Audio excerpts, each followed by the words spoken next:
와, 저 몸을 한번 좀 보세요. 저게 조각상이지 사람입니까? 그쵸? 오 마이 갓. 여러분 안녕하십니까. 대한민국을 대표하는 격투기 및 무술 전문 분석 채널 차도로입니다. 영상 시청은 유튜브에서, 소통은 인스타그램에서 부탁드리겠습니다. 감사합니다. 지금 보고 계신 저분의 몸은 웬만한 보디빌더보다 뛰어난 아름다운 근육을 자랑하고 있죠. 올해 만 42이라면 믿으시겠습니까? 오늘의 주인공은 바비 래슐리라는 프로레슬링 선수이자 종합격투기 선수인 엔터테이너이자 비즈니스맨입니다. 2007년에 처음 사업에 도전한 래슐리는 건강 스무디를 파는 장사에 시작했습니다. 2년 뒤인 2009년에는 래슐리 네트워크를 시작하여 자신이 운영하는 헬스장, 건강식품 판매점, 그리고 소셜 네트워크를 하나로 묶어놓습니다.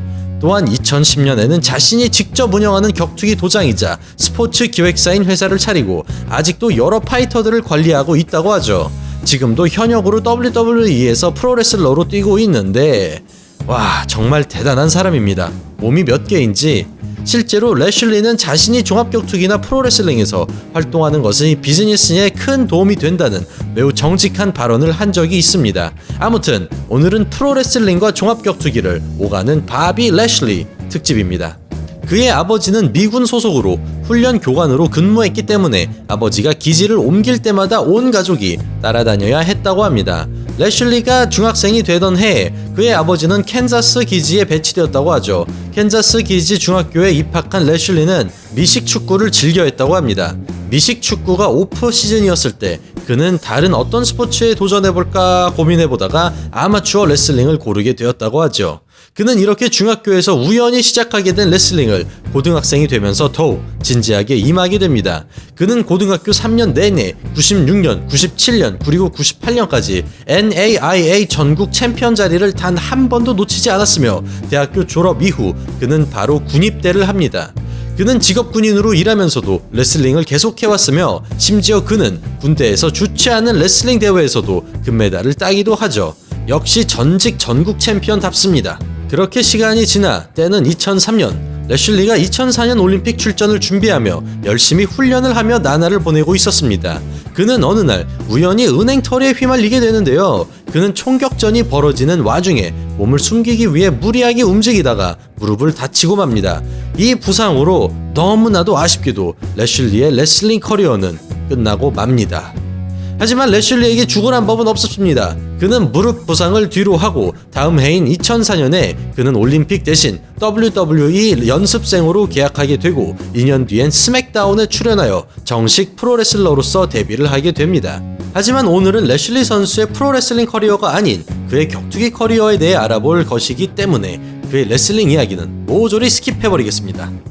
때는 2008년이었습니다. 래슐리는 Mixed Fighting Alliance라는 작은 단체에 출전하여 41초 만에 데뷔전 TKO 승리를 거둡니다.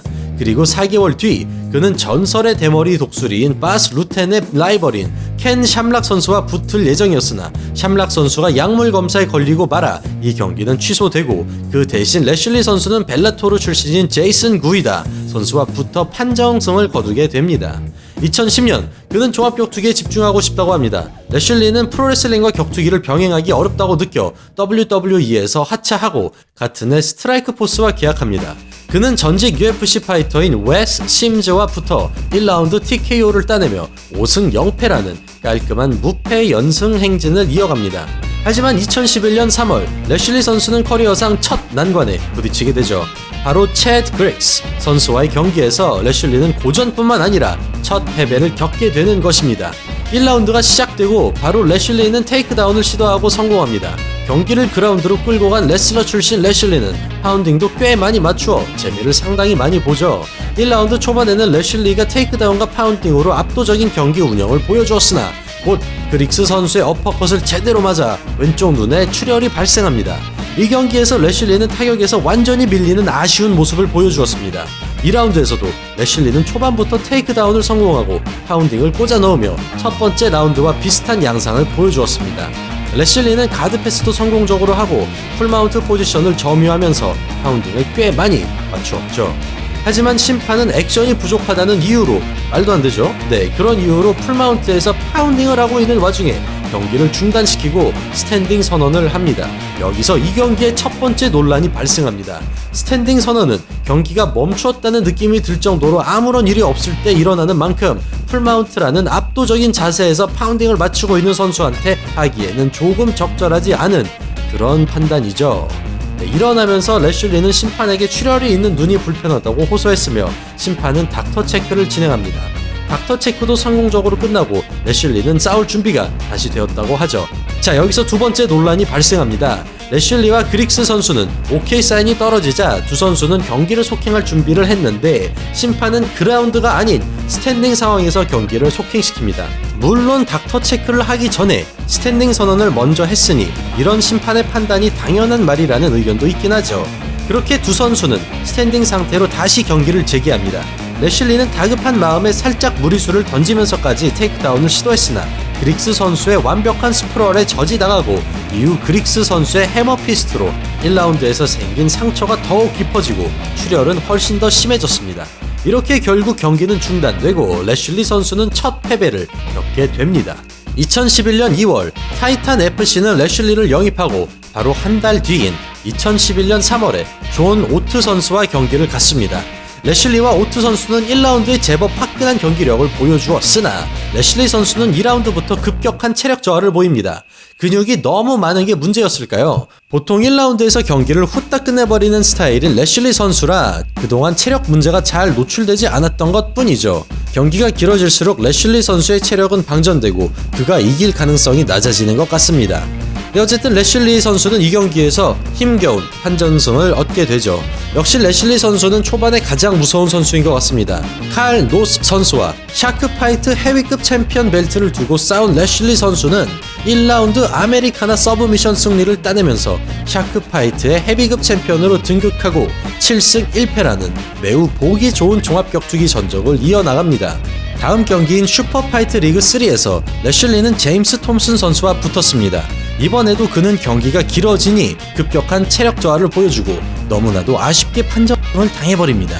하지만 한 가지 다행인 것은 2012년에 겪은 이 패배가 바로 래슐리 선수의 종합격투기 커리어상 최후, 다시 말해 마지막 패배라는 점입니다. 톰슨 선수에게 패배한 이후 래슐리는 2013년 한 해 동안 3경기를 갖고 모두 승리하는 쾌거를 이루어냅니다. 2014년 벨라토르는 래슐리 선수를 영입한다는 소식을 전함과 동시에 그를 조시 번스 선수와 붙일 것이라고 대중들에게 한껏 기대감을 불어넣었습니다. 그렇게 2014년 9월 벨라토르 1, 2, 3에서 조시 번스와 붙은 래슐리는 2라운드에서 리어네이키드 초크로 경기를 가져갑니다. 래슐리 선수의 두 번째 벨라토르 경기도 상당히 인상적이었습니다. 그는 무패 파이터인 칼 에더링턴 선수와 싸우게 되는데요. 에더링턴은 래슐리의 펀치 세례를 견디지 못하고 1라운드 1분 30초 만에 경기를 포기하고 맙니다. 그리고 래슐리 선수의 다음 경기로 벨라토르 134에서 그에게 두 번째 패배를 안겨준 제임스 톰슨 선수와 리매치를 할 수 있다는 떡밥이 돌았죠. 하지만 너무나도 아쉽게도 래슐리 선수의 부상으로 이 경기는 무산되고 맙니다. 그리고 이 경기는 4개월 뒤인 벨라토르 138로 다시 잡혔으나 이번엔 래슐리가 아니라 톰슨 선수가 부상을 당해버리면서 경기는 또다시 한번 무산되고 맙니다. 아쉽게도 톰슨과의 리매치는 취소되고 래슐리는 댄 찰스 선수와 대신 경기를 갖습니다. 래슐리 선수는 2라운드 4분 때에 펀치로 경기를 끝내며 그는 프로레슬러 출신이라고는 도저히 믿겨지지 않을 정도로 격투기 선수로서 성장한 모습을 보여주었습니다. 그리고 드디어 다시 잡힌 그의 라이벌인 톰슨과의 경기, 이번에는 2015년 11월 벨라토르 145에서 열리게 됩니다. 많은 사람들이 과연 지난 3년 동안 6연승을 한 래슐리가 톰슨과 다시 싸워도 또 질까? 아니면 래슐리의 성장이 톰슨을 앞지를 것일까? 등 여러가지 추측이 난무했고 대중도 이 경기에 정말로 많은 관심을 주었습니다. 하지만 우리의 래슐리는 실망시키지 않았죠. 그는 1라운드 54초 만에 깔끔한 주먹으로 TKO 승리를 따냅니다. 어설픈 판정패를 잠재우는 너무나도 시원한 TKO 승리였죠. 그리고 2016년 10월 래슐리는 그의 가장 최근 종합격투기 경기인 벨라토르 162에서 조시 아펠트와 경기를 갖고 2라운드 1분 43초에 리어네이키드 초크로 깔끔한 승리를 따냅니다. 이렇게 계속해서 승승장구하고 15승 2패란 경이로운 전적을 만들어냈으나 그는 곧 WWE로 복귀하고 아직도 프로레슬링에서 열심히 활동을 하고 있는 중입니다. 최근 WWE에서 브론 스트로우맨과 몸을 사리지 않는 스턴트로 팬들의 큰 사랑을 받고 있는 중입니다. 격투기 팬들은 래슐리가 CM 펑크처럼 어설프게 전향을 한 것이 아니라 실제로 격투기의 배경이 있는 사람이 자신의 장점을 가다듬고 종합격투기에 도전한 것이라 그는 프로레슬링과 종합격투기 양측의 응원을 받는 아주 드문 케이스라고 할 수 있습니다. 아무튼 조시 아펠트와의 경기 이후로 최근 3년 동안은 종합격투기 경기를 뛰고 있지 않은 래슐리 선수입니다. 하지만 최근 벨라토르의 공식적인 발언에 따르면 래슐리 선수의 벨라토르와의 계약은 아주 유효하기 때문에 곧 그가 격투기 경기를 치르러 돌아올 것이라는 떡밥이 던져진 적이 있죠. 그렇습니다. 오늘은 조각상 같은 몸매를 자랑하는 신이 내린 피지컬의 사나이, 프로레슬링과 종합격투기 두 업계 모두에서 세계적인 수준을 보여주는 슈퍼 인간 바비 래슐리에 대해 알아보았습니다. 다음에는 더욱더 재미있고 알찬 격투기 영상으로 찾아뵙는 차도로가 되겠습니다. 좋아요, 구독하기, 팔로우 잊지 말아주시고요. 좋은 하루 보내십시오. 감사합니다.